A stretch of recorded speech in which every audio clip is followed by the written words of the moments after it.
নাটোরের লালপুরে 220 গ্রাম হিরোইন সংরক্ষণ এবং বহনের দায়ে কবির ইসলাম 20 নামে এক যুবকের যাবজ্জীবন কারাদণ্ড ও 20,000 টাকা অর্থদণ্ডাদেশ অনাদায়ে আরো 3 মাসের কারাদণ্ড দিয়েছে আদালত। বৃহস্পতিবার 28 নভেম্বর দুপুরে নাটোরের অতিরিক্ত জেলা ও দায়রা জজ দ্বিতীয় আদালতের বিচারক AFM মারুফ চৌধুরী এ আদেশ দেন।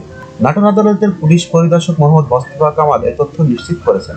কবির রাজশাহী জেলার মোহনপুর উপজেলার জাহানাবাদ গ্রামের মমতাজ আলীর ছেলে।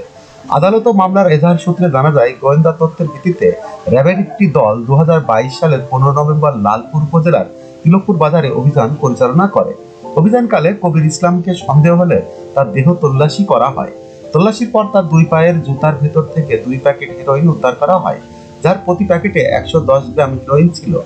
এই ঘটনায় র্যাব বাদী হয়ে লালপুর থানায় কবির ইসলামের বিরুদ্ধে মাদকদ্রব্য নিয়ন্ত্রণ আইনে মামলা দায়ের করে।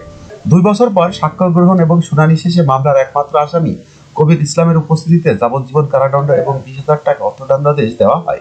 জরিমানার অর্থ অনাদায়ে আরো 3 মাসের কারাদণ্ড প্রকাশ করে আদালত। যখনকার খবর তখনই দেখতে চোখ রাখুন সুন 24 টিভিতে। চ্যানেলটি সাবস্ক্রাইব করুন।